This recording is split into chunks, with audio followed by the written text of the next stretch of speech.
আপনার কি acid reflex হয়, মাঝে মাঝে গলা বুক জ্বালা করা কিংবা টকটক ঢেকুর ওঠে, তাহলে কিন্তু সমস্যাটা মোটেও অবহেলা করার নয়, একটু সচেতন হওয়ার দরকার আছে। কারণ এখনকার দিনে এটা একটা কিন্তু বড় সমস্যা হয়ে দেখা দিয়েছে। অ্যাকচুয়ালি কি ঘটনা ঘটে, আমাদের খাদ্যনালীর একেবারে শেষ প্রান্তে, তারপর থেকেই যেখানে পাকস্থলী শুরু হচ্ছে, সেই শেষ প্রান্তে একটা ভাল্ব রয়ে, যেটাকে স্পিনস্টার ভাল্ব বলে। এই ভাল্বটার কাজ হচ্ছে, যখন খাবারটা খাদ্যনালী দিয়ে প্রবেশ করছে তখন সেটা ওপেন হয়, তারপর খাবারটা যখন পাকস্থলীর মধ্যে প্রবেশ করে যায় ওই স্পিনস্টার ভাল্বটা কিন্তু বন্ধ হয়ে যায়। তারপর পাকস্থলীর মধ্যে অ্যাসিড রেন হয়, হাইড্রোক্লোরিক অ্যাসিড।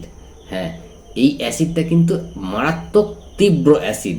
এবার এই পাকস্থলীর গায়ে কিন্তু একটা হেভি প্রোটেকশান থাকে, যার জন্য কিন্তু এই জায়গায় ওই অ্যাসিডটা ঠিক আছে, মানে মাসেলসে কোনো ক্ষতি করতে পারে না, কিন্তু এই প্রোটেকশানটা কিন্তু আর কোথাও নেই, পাকস্থলীর বাইরে আর কোথাও নেই।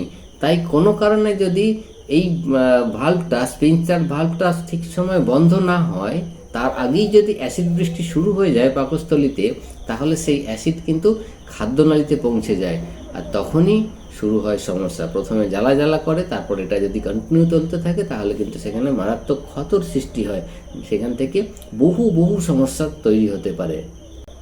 এবার প্রশ্ন হলো, এই যে ভাল্বটা, এই ভাল্বটা বন্ধ হওয়া কিসের উপর ডিপেন্ড করে? দুটো জিনিসের উপর ডিপেন্ড করে। এক হচ্ছে এর নিজস্ব যে মাসেলস রয়েছে সেটা, আর দ্বিতীয় অত্যন্ত অত্যন্ত গুরুত্বপূর্ণ, সেটা হচ্ছে ভেগাস নার্ভ। ভেগাস নার্ভ কিন্তু শক্তিশালী হওয়াটা অত্যন্ত প্রয়োজন।